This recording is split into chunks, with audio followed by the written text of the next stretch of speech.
नमस्कार दोस्तों, मैं एक बार फिर से आप सभी का स्वागत करता हूं आपके अपने YouTube चैनल पर। आशा करता हूं आप लोगों बहुत ही बेहतरीन और जबरदस्त होंगे।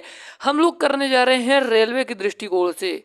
किसके भैया? रेलवे के दृष्टिकोण से रीजनिंग के प्रैक्टिस सेट। यानी कि हम लोग डेली ज़्यादा प्रश्न नहीं बता रहे हैं आपको, 10-10 प्रश्न 12-12 प्रश्न करेंगे। लेकिन आप इन्हीं 10-12 प्रश्न को अगर कंप्लीट कर लेते हैं दोस्तों, तो रेलवे में लगभग सारे प्रश्न हम लोग पेपर तक अपने कर देंगे। तो चलिए आप सबका स्वागत करते हैं दोस्तों। आपका पहला प्रश्न आपकी स्क्रीन के सामने है। कह रहा है कि दिए गए शब्द में वेन आरेख का सही संबंध बताएं। वेन डायग्राम में क्या होता है? वेन डायग्राम यानी कि वेन आरेख कहा जाता है हिंदी में।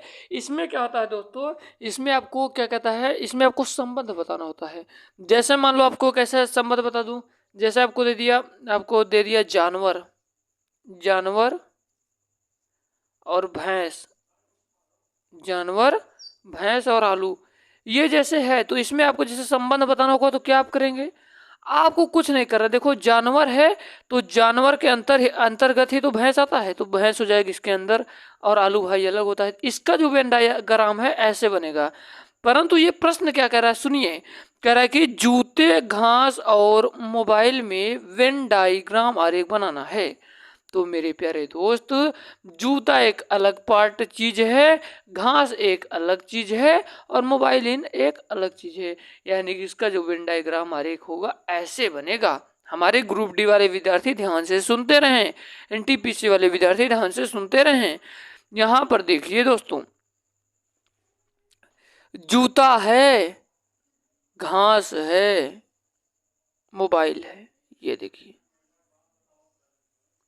इसका वेन डायग्राम आरेख कैसे बनेगा। आपका अगला प्रश्न है कि दी गई आकृति में प्रश्नवाचक चिन्ह की जगह पर कौन सा अंक होगा, यानी कि यहाँ पर क्या होगा, ये आपसे प्रश्न पूछ रहा है।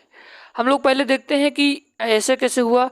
तो 12 में 84 का भाग दिया गया, 12 में 84 का भाग दिया गया, उसका दोगुना किया गया। यानी कि 12 में 84 का जब भाग देंगे, 12 सत्ते 84 इंटू 2 बराबर 14। इसमें भी देखते हैं 9 नवा 81, 9 का भाग 81 में दिया जाएगा तो 9 बचेगा, और 9 का दोगुना किया जाएगा तो 18 होगा। ये बिल्कुल मेरा रूल फॉलो कर रहा है, तो इसी पर हम लोग देखेंगे। 11 अठे 88, 11 में भैया जब 88 का भाग देंगे मेरे बाबू, मेरे साहेब, तो 8 होगा, और 8 का जब दोगुना करेंगे तो 16 होगा। यहाँ पर 16 राइट आंसर होगा। ऑप्शन नंबर डी के साथ आपका करेक्ट आंसर होगा। उम्मीद करता हूं आपको ये चीजें मेरी समझ में आ रही होंगी। हाँ, और आप लोग कहते हैं कि सर इस चीज का पीडीएफ चाहिए, तो इस चीज का मैं आप सबको बताना चाहूंगा मेरे प्यारे दोस्त। इसका पीडीएफ आपको डिस्क्रिप्शन बॉक्स में दिया गया लिंक है। सर किसका लिंक है? हमारे टेलीग्राम ग्रुप का है, यशस्वी योद्धा रेलवे के लिए स्पेशल है। तो जाकर उसको फॉलो करिए, वहां पर इसका पूरा पीडीएफ आपको मिल जाएगा। डेली आपको एक वीडियो मिलेगी। आपका नेक्स्ट प्रश्न आपकी स्क्रीन के सामने है। कह रहा है कि जब एम एन रेखा पर दर्पण रखा जाता है तो निम्न आकृति का दर्पण प्रतिबिंब चुने। तो मेरे प्यारे दोस्त, दर्पण प्रतिबिंब आपको चुनना है भैया।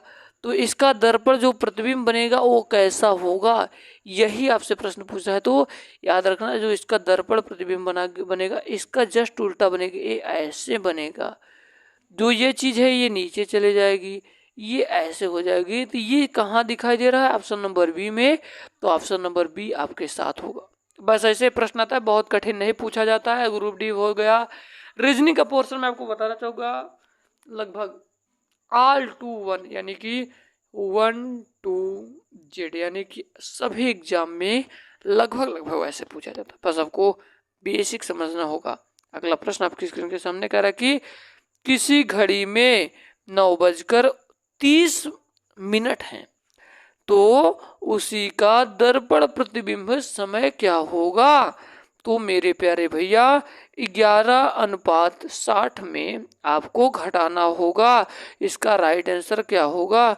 तो पीछे से घटाओ, 60 में से 30 गया 30, 11 में से 9 गया 2, 2:30 होगा। दर्पण प्रतिबिंब पूछ रहा है तो 11:60 में आपको माइनस करना होगा। है ना, चीजें समझ में आई? तो आगे चलता हूँ। कहीं दिक्कत है तो कमेंट सेक्शन में कमेंट करिए। कहीं पे आपको भागने की जरूरत नहीं है।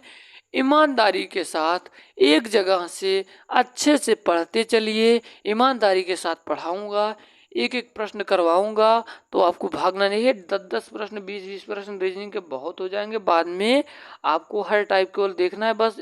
मैं कह रहा हूँ आप स्लो करके नहीं देख पा रहे हैं, आप पढ़े हैं तो आप वीडियो को स्पीड में करके 2x का स्पीड लगाकर देख लें, ताकि जो मेरी वीडियो है 10 मिनट की वीडियो 5 मिनट में सिमट जाए।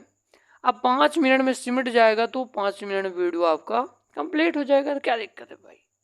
तो चलो दोस्त, प्रश्न आपकी स्क्रीन के सामने है।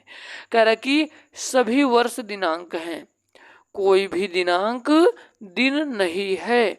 सभी वर्ष दिनांक हैं, सभी जो वर्ष दिनांक हैं, दिनांक यहाँ पर लिख दे रहा हूँ, सभी वर्ष दिनांक हैं, कोई दिनांक दिन नहीं है। तो कुछ वर्ष दिन हैं, कुछ वर्ष दिन है। ऑप्शन ए है, निष्कर्ष है कुछ वर्ष दिन है। तो देखो भैया, इसका क्या कनेक्शन नहीं है, दिनांक का और किसका, दिन का, परंतु ईयर में नहीं कहा गया है कि ये कनेक्ट है। कुछ वर्ष दिन है, तो कुछ वर्ष चलो दिन है।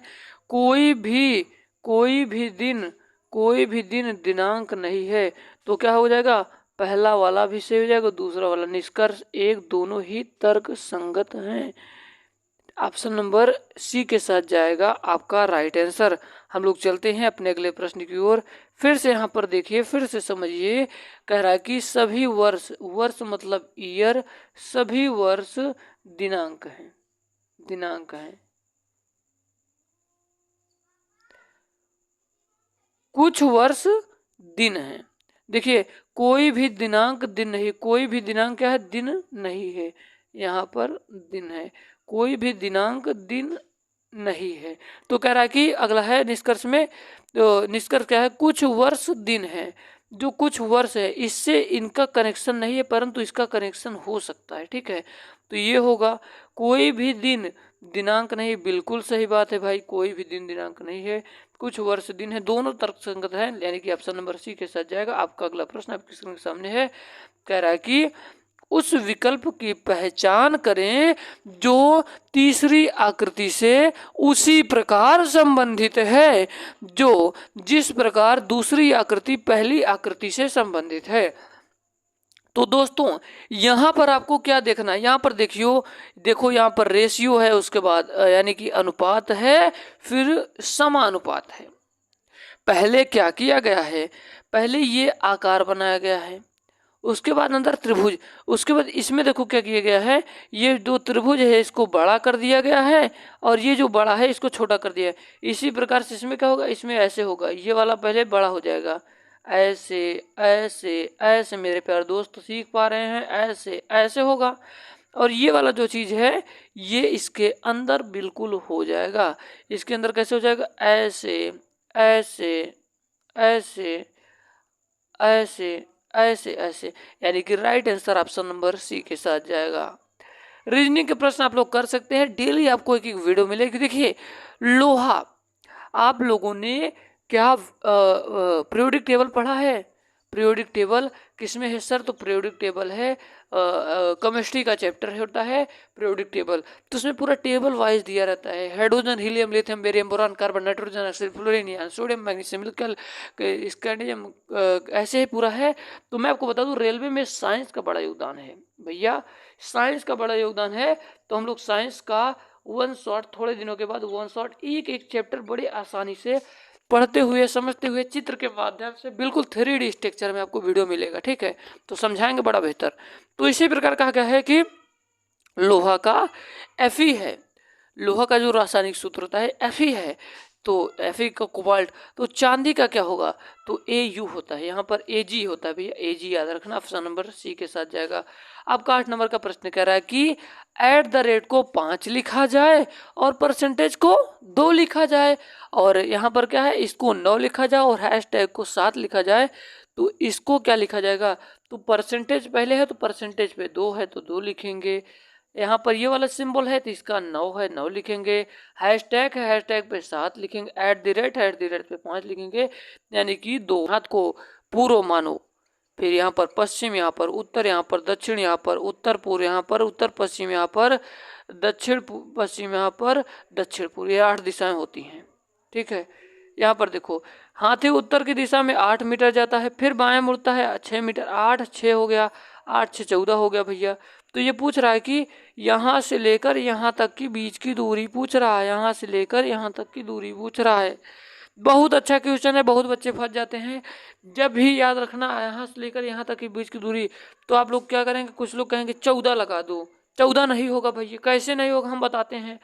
पाइथागोरस परमेजी ने कहा है कि कर्ण है ये, कर्ण है ये 90 अंश का कोण बना रहा है, कर्ण पर बना वर्ग शेष दोनों भुजाओं पर बने वर्गों के योगफल पर बराबर होता है। कर्ण का स्क्वायर बराबर लंब का स्क्वायर प्लस आधार का स्क्वायर। लंब है 8, 8 8 64 प्लस 6 छंग 36, यहाँ पर हो जाएगा 100, यानी कि आपका राइट आंसर हो जाएगा 10। यहाँ पर 10 नहीं है तो मुझे माफ करिए, इसका राइट आंसर 10 होगा। मिलते हैं किसी नए वीडियो में किसी नए टॉपिक के साथ, तब तक के लिए जय हिंद, वंदे मातरम। रेलवे की पूरी तैयारी के लिए आप लोग तैयार रहेगा।